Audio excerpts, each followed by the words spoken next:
Assalamualaikum warahmatullahi wabarakatuh.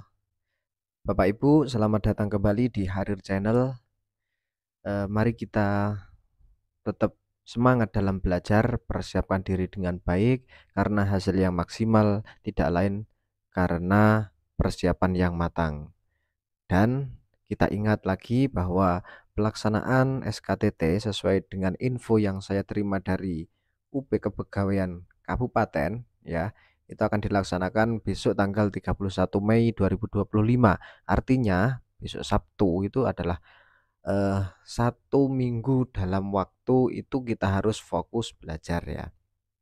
Karena ini hari Sabtu, berarti besok Sabtu depan itu sudah ujian. Oke, mari kita langsung menuju ke soal dan kita fokus untuk belajar, belajar, dan belajar. Jangan sampai kita hanya gara-gara kalah satu nilai nanti bisa gagal dalam pengangkatan ASN untuk khususnya penuh waktu, ya, penuh waktu. Oke, bismillahirrahmanirrahim, langsung kita menuju ke soal yang pertama. Dalam sebuah keluarga terdapat seorang suami yang sedang sakit dan tidak bisa mencarikan nafkah bagi keluarganya. Tabungan pun sudah habis untuk berobat. Bahkan persediaan makanan pokok untuk keluarga juga habis. Suatu saat, istrinya meminta izin kepada suami yang sedang sakit tersebut untuk bekerja di sebuah toko demi menghidupi keluarga. Ya. Namun, dalam ajaran agama suami tersebut menjelaskan bahwa seorang wanita tidak boleh bekerja di tempat umum. Dengan apa? Dengan tujuan untuk menjaga kesucian dan kehormatan. Kemudian pertanyaannya, bagaimana seharusnya sikap seorang suami tersebut? Apakah A tetap melarang istri untuk bekerja dan meminta bantuan kepada tetangga, ataukah B memberikan izin kepada istri untuk bekerja demi menjaga keberlangsungan hidup, ataukah C melarang istri dan bekerja semampunya, atau D tetap bersabar dengan ujian yang telah diberikan. Jadi, kita harus berlatih dengan soal-soal yang panjang seperti ini agar apa? Agar kemampuan untuk menganalisa kita itu sangat tajam, ya. Dari soal ini bisa kita pahami bahwa dalam satu keluarga ada suami sakit dan istri yang ingin bekerja. Namun karena ajaran dari agama suami tersebut melarang untuk istri untuk bekerja di tempat umum dengan tujuan apa tadi? Dengan tujuan menjaga kesucian dan kehormatan, maka seharusnya sikap suami tersebut gimana? Karena ini, eee, dalam keluarga tersebut sudah krisis, ya, krisis artinya, sudah habis persediaan makanan dan ada anak-anak, nanti makannya pakai apa, nanti kalau tidak bekerja nanti akan lapar dan lain-lain. Maka seharusnya sikap suami tersebut gimana? Nah, jawaban yang paling tepat adalah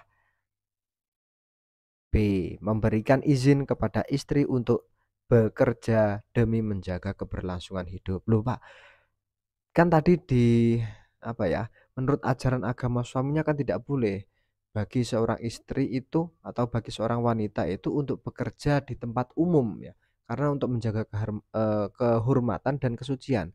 Lah, ini kok malah B, memberikan izin, gimana? Karena apa? Jawabannya ini, karena ketika dibenturkan dengan, nilai kemanusiaan, artinya nanti kalau misalkan si istri tersebut tidak bekerja karena suaminya sudah tidak mampu, ya, bagaimana nasib anak-anaknya? Nanti kalau kelaparan bahkan sampai meninggal, ya, bahkan suaminya nanti juga untuk memberikan obat baru tidak ada, terus kemudian lebih parah sakitnya, itu kan justru menyengsarakan, tidak ada unsur untuk menjaga nyawa, menjaga, kesehatan, ya. Jadi di sini lebih diunggulkan untuk nilai kemanusiaannya, ya, untuk menjaga keberlangsungan hidup. Ya, jadi kita boleh untuk memahami ajaran agama-agama seperti itu boleh. Namun ada satu sisi, ada satu saat ketika itu dibenturkan dalam keadaan yang lebih mementingkan dalam keberlangsungan hidup, maka kita harus memilih untuk opsi kemanusiaan tersebut. Seperti itu. Seperti halnya kemarin ketika kita dalam, keadaan beribadah atau sholat misalkan, ya, kemudian ada anak yang ingin jatuh ke sumur, maka kita harus meneruskan sholat atau menolong anak tersebut. Ya yang paling tepat adalah menolong anak tersebut. Karena apa? Itu untuk menjaga nyawa ya, menjaga nyawa. Oke, bisa kita pahami seperti itu. Menuju soal selanjutnya. Menghadapi era disrupsi, ya, masyarakat Indonesia dituntut untuk menguasai ilmu pengetahuan dan teknologi. Munculnya teknologi modern bisa jadi akan membawa manusia ke arah berpikir yang pragmatis, cenderung hedonis, ya, bermegah-megahan, bermental kapitalis, dan kehilangan spiritualitasnya. Begitupun dalam hal tradisi dan budaya yang sudah lama berkembang di Indonesia. Nah, artinya gimana? Dalam soal ini dijelaskan bahwa kemajuan teknologi itu bisa mengikis dari sisi spiritual dan budaya, tradisi maupun budaya. Kemudian soalnya adalah dalam menjaga budaya lokal tersebut, upaya yang perlu dilakukan adalah apa? Untuk melestarikan, untuk menjaga keberlangsungan budaya yang sudah ada sejak dulu itu apa upayanya? Apakah A. Pengembangan literasi khasanah budaya bernafas agama, B. Mengadopsi budaya luar, apakah kita harus menerima budaya luar, mengadopsi atau mengganti budaya yang ada diganti dengan budaya yang dari luar atau gimana? Ataukah C. Mengganti budaya lama dengan budaya modern, atau D. Bersikap acuh terhadap kemajuan teknologi ya. Ini bisa langsung kita lihat jawaban yang paling benar adalah A. Pengembangan literasi khasanah budaya bernafas agama. Ini sesuai dengan arah kebijakan dan strategi penguatan moderasi beragama sebagaimana disebut dalam RPJMN dan Renstra Kemenak tahun 2020 sampai 2024. Oke. Soal selanjutnya. Kepemimpinan perempuan. Nah, ini soal yang kemarin menjadi PR di video sebelumnya.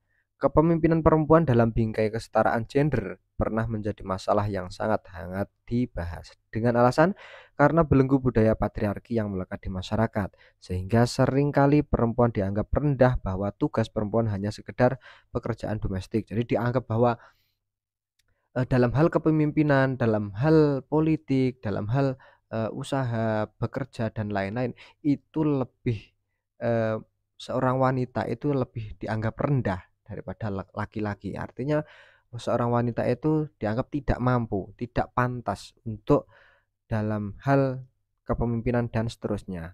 Lebih pantas itu hanya sekedar dengan pekerjaan domestik, pekerjaan rumah dan lain-lain. Sehingga jika untuk masuk ke dalam ranah kepemimpinan, perempuan dipandang sebelah mata dan akan membawa dampak yang negatif terhadap masyarakat. Hal tersebut tidak sesuai dengan sila. Nah, ini sudah banyak yang menjawab di kolom komentar dan alhamdulillah semuanya betul, yaitu sila ke-5. Kenapa? Karena sila ini menekankan pentingnya kesetaraan dalam kehidupan sosial, ekonomi, politik bagi semua warga negara tanpa memandang jenis kelamin, apakah itu perempuan, apakah itu laki-laki dan lain-lain, ya. Jadi kita harus menganggap setara atau sama, tidak ada istilahnya budak, tidak ada yang direndahkan. Bahkan kemarin dibahas tentang janda ataukah itu masih jejaka dan lain-lain. Nah, itu semuanya sama, semuanya sama. Oke, soal selanjutnya. Dalam menerapkan moderasi beragama dalam kehidupan pribadi dan masyarakat diperlukan upaya serius, yaitu kecuali A. Pengetahuan atau pemahaman yang benar, B. Emosi yang seimbang dan terkendali, C. Bekal ekonomi yang mumpuni, D. Kewaspadaan dan kehati-hatian bersinambung. Jadi, bekal yang harus kita pegang dalam menerapkan moderasi beragama, baik untuk kehidupan pribadi dan masyarakat, itu apa? Yang diperlukan itu apa? Nah, kecuali jawaban yang paling tepat adalah C. Bekal ekonomi yang mumpuni. Ini tidak harus mempunyai bekal ekonomi, artinya tidak harus kaya, tidak harus konglomerat dan lain-lain untuk menerapkan moderasi beragama itu ya. Semuanya bisa. Maka hal-hal yang harus diperlukan itu adalah pengetahuan atau pemahaman yang benar. Satu. Kemudian emosi yang seimbang dan terkendali, artinya eh, mudah gampang memaafkan, kemudian sabar dan bisa mengendalikan emosinya. Nah, dan yang terakhir adalah kewaspadaan dan kehati-hatian yang bersinambung. Artinya tetap dalam, mode hati-hati, mode waspada, waspada terhadap gejala-gejala yang ada, berhati-hati terhadap, tingkah laku, nah dan seterusnya. Itu hal-hal yang diperlukan dalam menerapkan moderasi beragama. Oke, lanjut. Nah, ini adalah soal yang digunakan untuk PR. Silahkan nanti jawabannya ditulis di kolom komentar. Kita bahas di video selanjutnya. Sekali lagi, mari kita bakar, kita koparkan semangat kita untuk mencapai nilai yang paling tinggi karena persaingan ini belum selesai. Persaingan ini masih berlanjut di SKTT ini. Jangan sampai kita kalah dengan pesaing kita hanya gara-gara misalkan satu nomor, betapa sedihnya kita ya. Semoga yang menonton video ini semuanya diberikan kelancaran, kemudahan dan kesuksesan yang akhirnya nanti bisa lolos menjadi ASN P3K Kemenak. Amin amin ya rabbal alamin. Sukses untuk kita semua. Jangan lupa subscribe, like, dan share. Sampai jumpa di video selanjutnya. Terima kasih. Assalamualaikum warahmatullahi wabarakatuh.